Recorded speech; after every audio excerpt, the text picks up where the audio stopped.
So this is a presentation on writing a mini book with Asciidoctor for infoq. infoq, you might know infoq.com. They publish articles on Java, .NET, a bunch of different related technology topics. So writing a book is hard. It's not coming up with the idea that's hard. You can easily say, hey, I want to write a book on Angular 2 or maybe Ember or JHipster.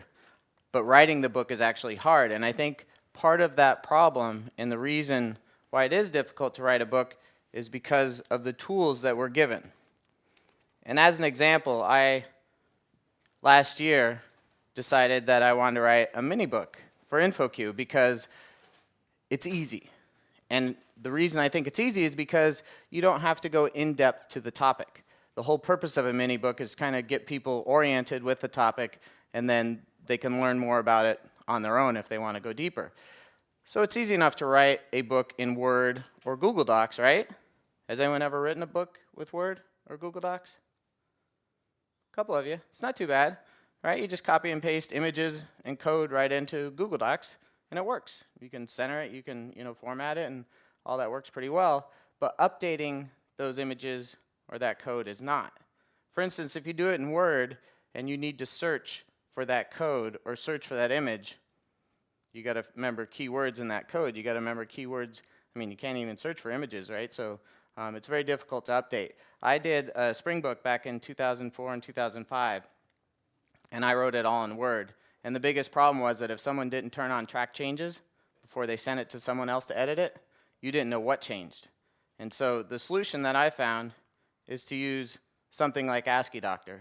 As writers, we're often limited by our tools. What you really need is you need to get away from the distraction, get away from something like Word, and use something that just helps you get into the flow. Just like when you're programming, you want to be able to get into that flow and not be limited by your tools.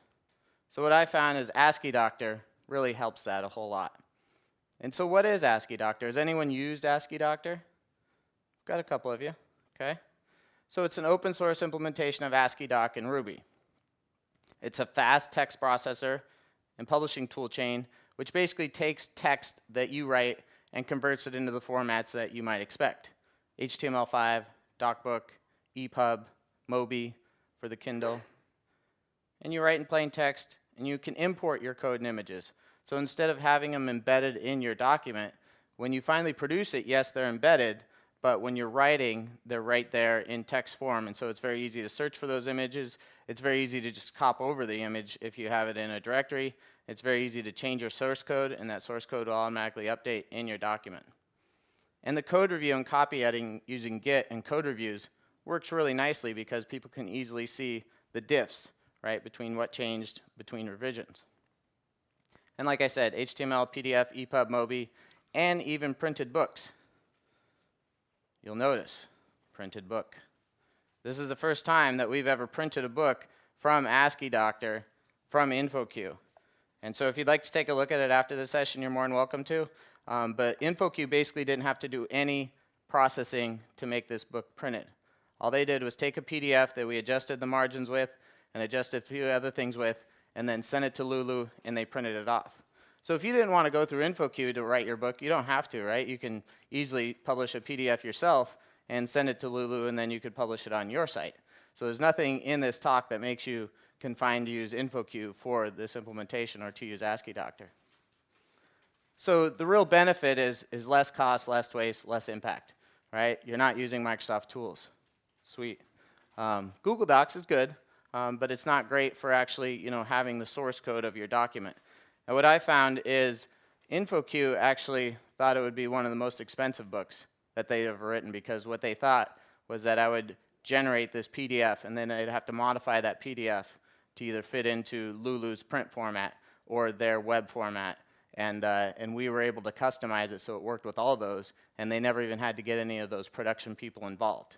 And so it turned out to be one of their cheapest books rather than their most expensive. So my experience, it was the end of 2015. Or actually 14, so there's a typo there. I had a goal to write a JHipster mini book.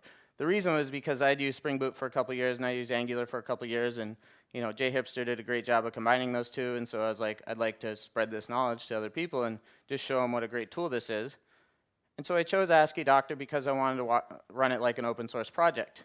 My subliminal goal that I haven't told anyone yet, but I might as well tell you guys, is if this ever, becomes a burden for me to maintain this book, I can just open source it as a project, and boom, everyone can maintain it, right? And it's written in Asciidoctor, and it's not a Word doc or a Google doc that people have to, maintain. So right now I'm fine with maintaining it, but, people could easily submit pull requests someday and do that. So there's an Asciidoctor to all example that I used as a starting point. This was basically a Gradle project that had HTML output, PDF output, and I used Jira Cloud to create tasks, organize sprints, and track progress. I paid for that myself. It was like 20 bucks a month. I could have easily done it, using like Bitbucket and their issue tracking system. I like Jira. And so I used Bitbucket to horse the book source code. And the reason I did that is because I didn't want to pay GitHub for the private repo, and Bitbucket does those for free. And then I used IntelliJ to write it, and I wrote some grunt scripts to actually use browser sync so I could see the changes immediately. So I was able to write in IntelliJ, and then on another screen, everything would update right away. And so at InfoQ, I took this idea to them. As I mentioned, I said I want to use Word or Google Docs. They agreed to Asciidoctor, but thought it'd be the most expensive one. And we figured it out. And what I was able to do is take a template of that book and extract it out. And so now this is a GitHub open source project that you can use. And Dan Allen is the founder of Asciidoc, and he's done a great job in making all this possible, including the print stuff and the customization of the PDF. And Asciidoc FX is a great tool. This is a Java FX tool that allows you to edit Asciidoctor and look at that and see what it looks like. So to write Asciidoctor, this is kind of what it looks like, but I'm going to do a short demo here to show you a little better. And the cool thing about this presentation is it's actually Asciidoctor as well. So if we were to look at it in Atom, come on, Atom. Okay, idea. Atom doesn't want to cooperate. Oh, there it goes. So in Atom, you can see, here's the directory structure. And it's got this gulp file in there that does the gulp serve, so it brings it up in a browser. Package.json, which you've seen before. But I just basically cloned Dan Allen's repository for this presentation, and then you can see writing a book is hard, all those things in there. So this is, an easy way to write a presentation, all in text. And then if we look at this infoq-mini-book presentation, that's the same thing. So we have to go to, I already cloned the project locally.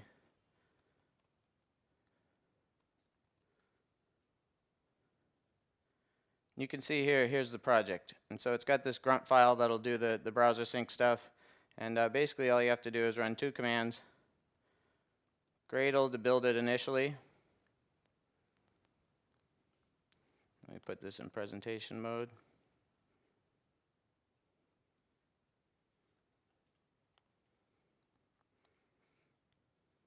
And so you see there is an error, so I just wanted to point this out, so if you try this locally, you'll know why. There's no such file to load called KindleGen. So I've created this build.sh here, which exports that KindleGen property. So I have it installed there, export KindleGen, and now I won't get that error. And so there is a Gradle way of actually downloading KindleGen. So this is for generating, MOBI files, and if you don't need those, then you could just comment that out of the build script. So now after you do Gradle once, you do Gradle watch. And then another terminal, you basically run grunt. And so that pops up your book, and so any changes we make will automatically be shown here. So you'll see there's all the preface you might need for an InfoQ mini-book, the sample code, how to do that kind of stuff, and then chapters 1, 2, and 3. And then you could easily go in here. Oh, we're in the wrong presentation. Source, docs, chapters. You could go into chapter 1, say OK. Uh-oh. Keyboard's not working. This is probably indexing, right? Don't you hate that, IntelliJ? Always indexing.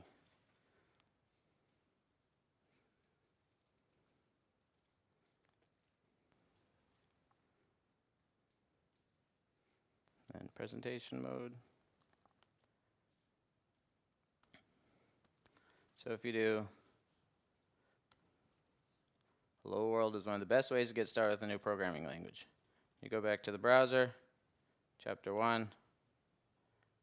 Oh, I stopped my processes.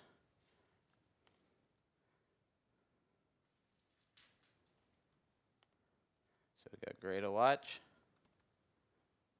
and we got grunt.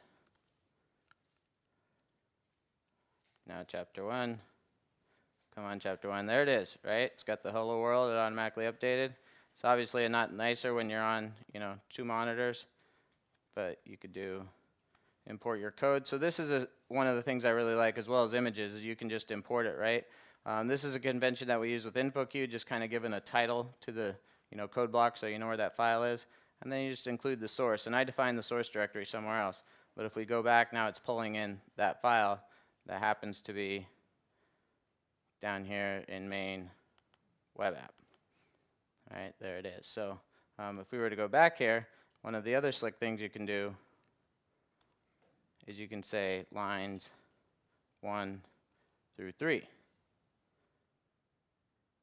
And as soon as it updates, then it just pulls in those lines. So it's a very nice way to, refer to your code and pull things out that way.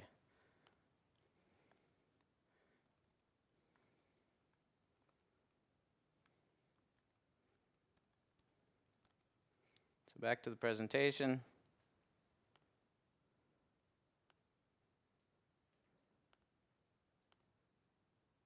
So that's how you write Asciidoctor. You can also see in this example how we just copy and pasted the source code in here, which can actually work better. If you use AsciiDoc on your README files, readme.adoc on GitHub, it'll actually pull them in.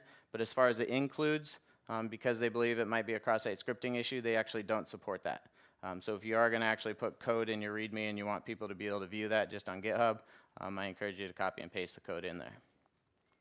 So as I mentioned, to develop an infoq-mini-book, you just clone that repository, and you don't actually have to, publish it to infoq if you don't want it. You could publish it on your own. You run Gradle W followed by Gradle watch, and then install node, run npm install, and then run grunt. And you can use IntelliJ, Atom, Sublime Text, or Asciidoctor FX. They all have, plugins for that. The real thing I found with Asciidoc FX was that it was very easy for other people that weren't familiar with Asciidoc to just pull it up and use it like Word as far as a text editor.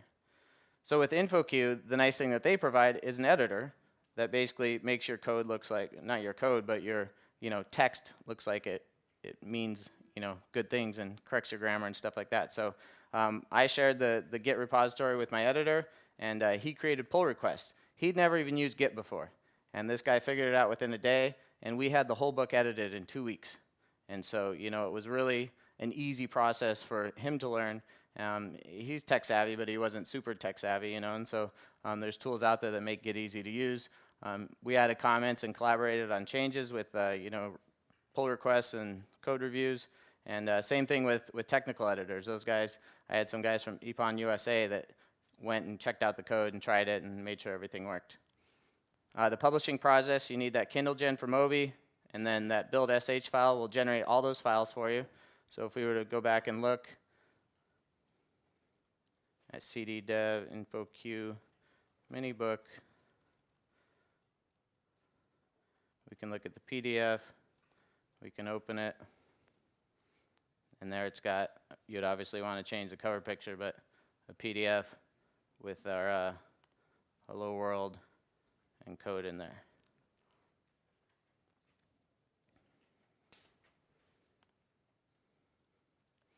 There's also a Ruby file that we have in that project that creates those page separators.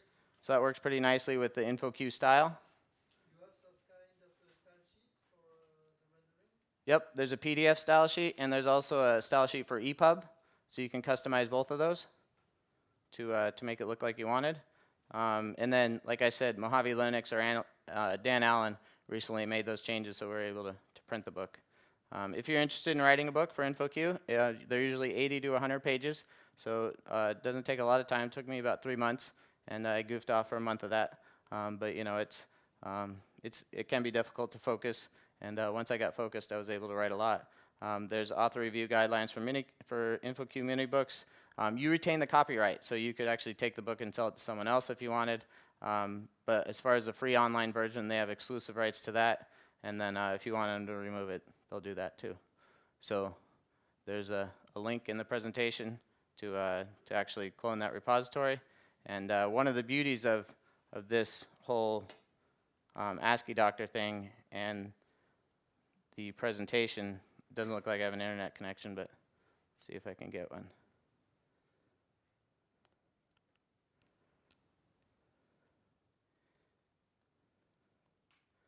I'll just show you the command. So this presentation, you could actually do gulp deploy, and it publishes it to GitHub. That might not work since I don't have an internet, but there you are. If you want to write a book, let me know. If you want to take a look at that one, please do. Questions?